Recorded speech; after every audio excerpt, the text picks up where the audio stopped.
इस निर्माण educational hub में आप सबों का बहुत बहुत स्वागत है, हार्दिक अभिनंदन। पिछली मुलाकात में हम लोगों पॉलिटेक्निक के लिए फिजिक्स पढ़ रहे थे और उसमें मैंने आपको बताया था मात्रक एवं बीमा। मात्रक एवं बीमा में बहुत सारी बातें हम लोगों ने की थी। पिछले मुलाकात में मैंने बहुत सारे भौतिक राशियों के बीमा को क्या क्या था निकाला था और उसी बीमा की सहायता से हम लोग उसका एसआई मात्रक, सीजीएस मात्रक और कैसे एक दूसरे को कन्वर्ट करते एसआई से सीजीएस में और सीजीएस से क्या एसआई में, उसको आपको बताया था। पिछले वाले लेक्चर में अगर आप दोनों लेक्चर को देखे होंगे, लेक्चर 1 और 2, तो पिछले वाले लेक्चर में हम लोग को प्रेशर पे ड्रॉप की दाब, और दाब के बारे में मैंने आपको बताया था कि दाब का बहुत सारा मात्रक होता है, atm, torr, bar, mm of Hg, centimetre of Hg, pascal, ठीक है ना। अब जरा देखिए, अब यहाँ पे कुछ आपको याद रखना है, जरा ध्यान दीजिएगा। 1 एटीएम बराबर होता है 760 टॉर। 1 एटीएम बराबर होता है 1.013 बार। 1 एटीएम बराबर होता है 1.015 गुने 10 के पावर 5 पास्कल। 1 एटीएम बराबर होता है 760 mm ऑफ एचपी और 1 एटीएम बराबर होता है 76 सेंटीमीटर ऑफ एचपी। ये चार बात आप ध्यान में रखिएगा। 1 एटीएम में कितना टॉर्क, तो 760। 1 एटीएम में कितना बार, तो 1.013 बार। 1 एटीएम में कितना पास्कल, तो 1.015 गुने 10 के पावर 5 पास्कल, या सिंपली आप 10 के पावर 5 पास्कल भी कर सकते हैं। एक एटीएम बराबर 760 mm ऑफ एचजी और एक एटीएम बराबर 76 सेंटीमीटर ऑफ एचजी। तो इसको आप ध्यान में रखिएगा। यहाँ से सवाल पूछा जा सकता है या पूछता है कि निम्नलिखित में कौन दाब का सबसे बड़ा मात्रक है। तो दाब का सबसे बड़ा मात्रक क्या हो जाएगा, एटीएम। दाब का सबसे बड़ा मात्रक क्या हो जाएगा, एटीएम।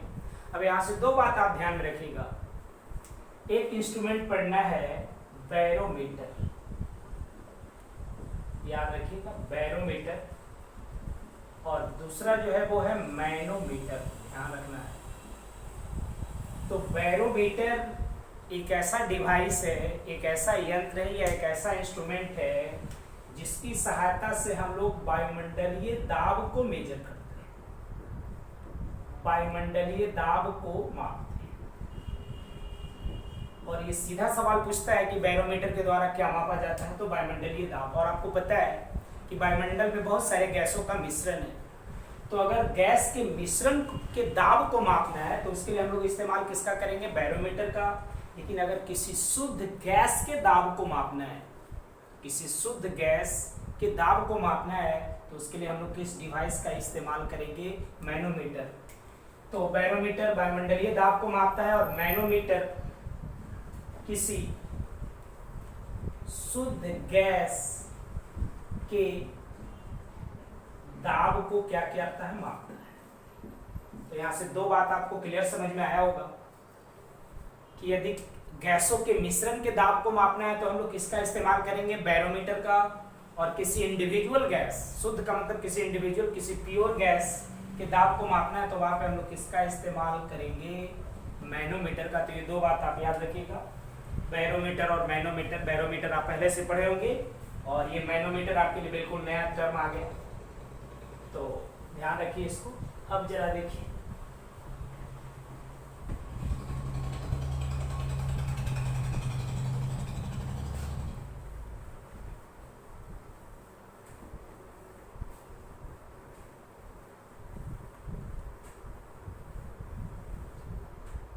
चलिए अब जरा ध्यान देखिए। अब यहां से एक टर्म आता है, आपने सुना होगा जड़त्व का। यहाँ से पॉलिटेक्निक आपका सवाल पूछ चुका है प्रीवियस वर्षों में। जड़त्व जो होता है यह द्रव्यमान का मापन है,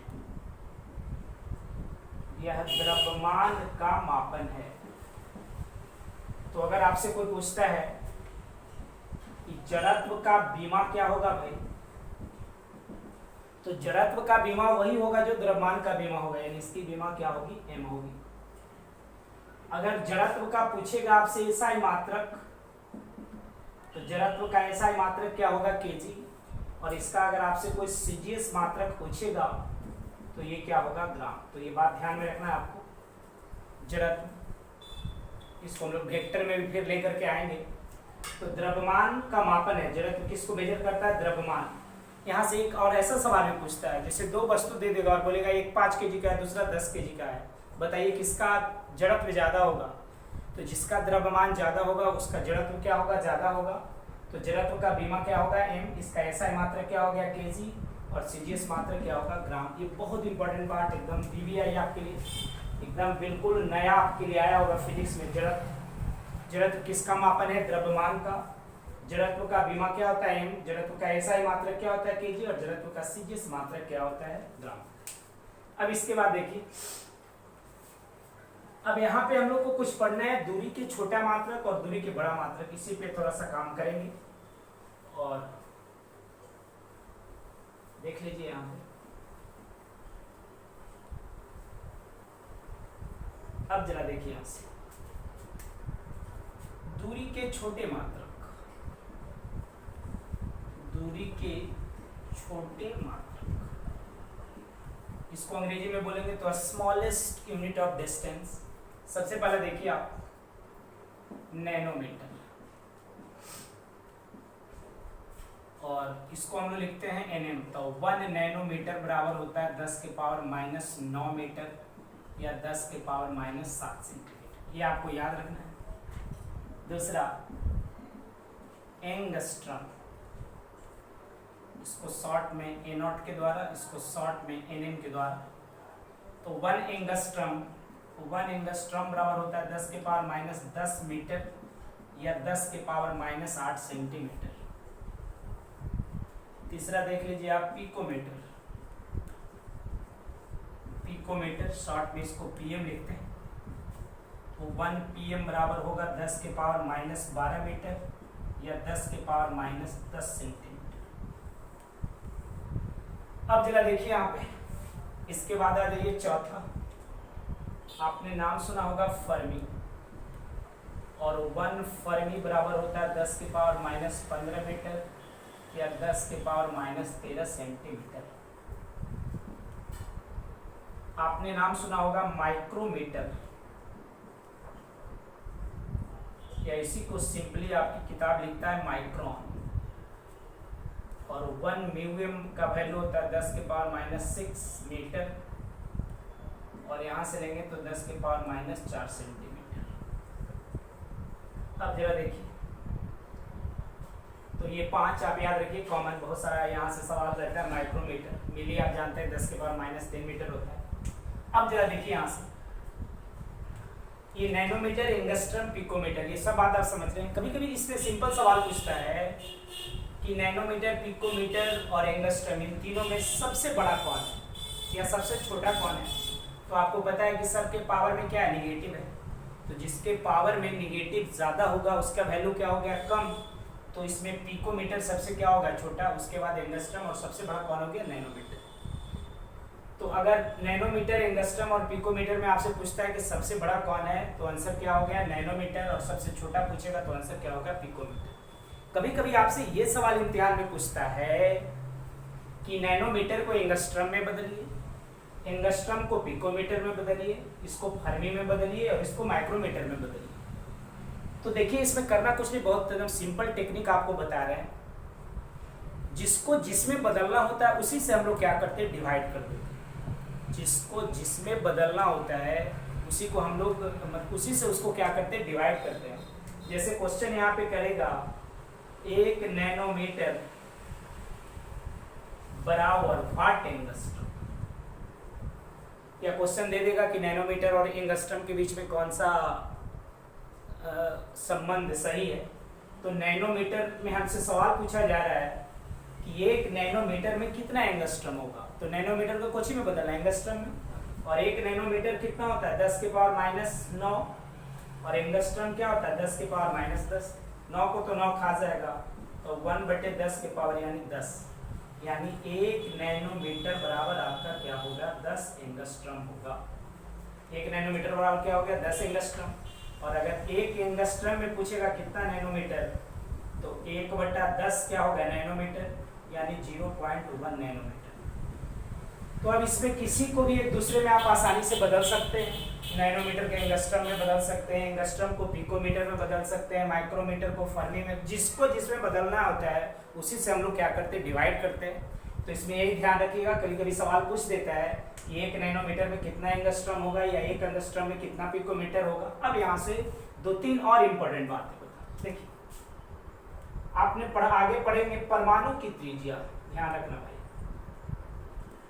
परमाणु की त्रिज्या को हम लोग एंगस्ट्रम में व्यक्त करते हैं। ये सीधा सवाल आपसे पूछा जाता है, हम लोग पढ़ेंगे आगे डाल्टन का थ्योरी। तो परमाणु की त्रिज्या को हम लोग कौन सी में व्यक्त करते हैं, एंगस्ट्रम में व्यक्त करते हैं। और इसी तरह से आपसे एक और सवाल पूछता है नाभिक की त्रिज्या, नाभिक की त्रिज्या, और इस नाभिक की त्रिज्या को हम लोग फर्मी में एक्सप्रेस करते हैं। तो अगर आपसे सवाल पूछता है कि परमाणु की त्रिज्या को किसमें व्यक्त किया जाता है, तो एंगस्ट्रम में, और नाभिक की त्रिज्या को किसमें व्यक्त किया जाता है, तो फर्मी में। ऐसे भी आपको पता है परमाणु की संरचना कैसी होती है, गोलीय, और उस गोले के अंदर एक छोटा सा गोली होता है, उसी को हम लोग क्या कहते हैं नाभिक या केंद्रक। तो परमाणु हमेशा क्या होगा, नाभिक से क्या होगा, बड़ा होगा। तो अगर आपसे पूछे कि एंगस्ट्रम और फर्मी में बड़ा कौन है, तो आंसर क्या हो जाएगा एंगस्ट्रम, और छोटा कौन सा होगा, तो फर्मी। तो ये 4-5-6 इंपॉर्टेंट आपको बताया दूरी के छोटे छोटे मात्रक, जैसे तरंग दैर्ध्य को आपको कहीं पे एंगस्ट्रम में दिखाएगा, कहीं पे नैनोमीटर में दिखाएगा, कहीं पे आपको क्या पिकोमीटर में दिखाएगा। तो उससे घबराने की जरूरत नहीं है, ये सारा चीज आपने समझ लिया। ये क्या था, दूरी के छोटे छोटे मात्रक थे। अब यहाँ से हम लोग दूरी के बड़ा मात्रक पे कुछ काम करते हैं, वो ज्यादा इंपॉर्टेंट है, ये भी बहुत इंपॉर्टेंट है। देख लीजिए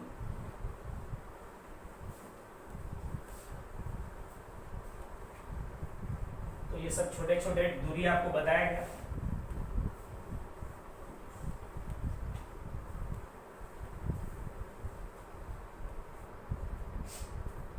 अब देखिए दूरी के बड़े मात्रक, दूरी के बड़े मात्रक यानी बिगेस्ट यूनिट ऑफ डिस्टेंस। इसमें सबसे पहला हम लोग पढ़ते हैं प्रकाश वर्ष। प्रकाश वर्ष इसको अंग्रेजी में बोलते हैं लाइट ईयर। कौन सा year, light year, light year.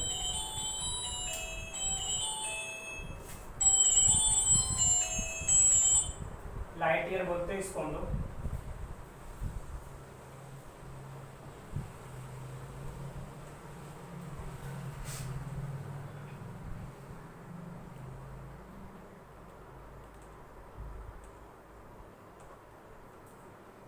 चलिए तो देखिए यहाँ पे दूरी के बड़े मात्रक, सबसे पहला प्रकाश वर्ष, इसी को हम लोग क्या बोलते हैं लाइट, मतलब लाइट ईयर। आपको मैंने पहले बताया था कि प्रकाश वर्ष जो होता है वो दूरी का मात्रक होता है।